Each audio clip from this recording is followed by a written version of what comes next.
ഇന്ന് സ്കൂളുണ്ടായിരുന്നത് കൊണ്ട് വെളുപ്പിനെ എണീക്കേണ്ടി വന്നു. ഞാൻ അതുപോലെ തന്നെ എൻ്റെ എല്ലാ കാര്യങ്ങളും ചെയ്ത ശേഷം ഞാൻ വന്നിട്ട് പാലപ്പമാണ് ഞാൻ ഇന്ന് ഉണ്ടാക്കിയത്.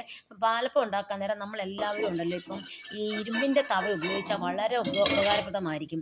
എന്നുവെച്ചാൽ നമ്മൾ ഇരുമ്പിൻ്റെ തവ ഉപയോഗിച്ചാൽ നമുക്ക് ഇരുമ്പിൻ്റെ പാലപ്പച്ചട്ടി ഉപയോഗിച്ച് കഴിഞ്ഞാൽ നമുക്ക് ഒരു വർഷം, അതായത് ആജീവനാന്ത കാലം നമുക്കത് ഉപയോഗിക്കാവുന്നതാണ്.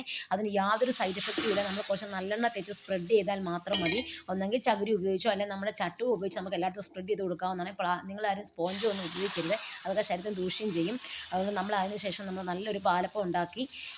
അതിന് ശേഷം ഞാൻ താറാമുട്ടക്കറിയാണ് വെക്കാൻ വെച്ചത്. അപ്പോൾ താറാമുട്ട ഞാൻ കുക്കറിനകത്ത് പുഴുങ്ങിയപ്പോൾ ഒരു താറാമുട്ട കേടായിരുന്നു. ഭയങ്കര മണം വന്നു വെന്തുകൊണ്ടിരുന്ന സമയത്ത്.